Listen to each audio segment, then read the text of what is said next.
తెలంగాణలో హైదరాబాద్ వల్ల 75% గవర్నమెంట్ ఆదాయం హైదరాబాద్ నుంచే వస్తుంది, సర్వీస్ సెక్టర్ నుంచి వస్తుంది. జిఎస్టిపిలో రాష్ట్రంలో ఏ రాష్ట్రాలు మీరు చూస్తే వ్యవసాయ రాష్ట్రం మంది అయితే 6.3% ఆదాయం వస్తుంది. తెలంగాణ 9.3% జిఎస్టిపిలో ఆదాయం రాష్ట్రానికి వస్తుంది. ఎక్కువ డబ్బులు వస్తే ఎక్కువ పనులు చేయగలుగుతాం, తక్కువ డబ్బులు వస్తే చేయలేం. కానీ ఇక్కడ నా సంతోషం ఏంటంటే కనీసం రాష్ట్రానికి ఆదాయం రాకపోయినా రైతులకు ఆదాయం వస్తే రైతులు బాగుపడతారనే ఉద్దేశంతో ఈరోజు వినూత్నంగా ఆలోచిస్తున్నాం. మీరందరూ గుర్తుపెట్టుకోవాలి, ఫుడ్ హ్యాబిట్స్ మారాయి.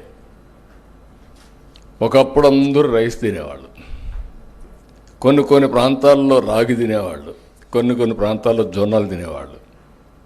కానీ ఫస్ట్ టైం మన నాయకుడు ఎన్టీ రామారావు గారు వచ్చిన తర్వాత అందరికీ రైస్ ఇవ్వడం మొదలుపెట్టారు. 2 రూపాయల కేజీ బియ్యం వచ్చింది.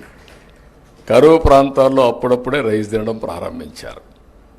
కానీ ఈరోజు వచ్చిన పరిస్థితులు మారాయి. రైస్ ఎక్కువ తింటే డయాబెటీస్ వస్తుంది. ఫుడ్ హ్యాబిట్స్ దీనివల్ల మారిపోతున్నాయి.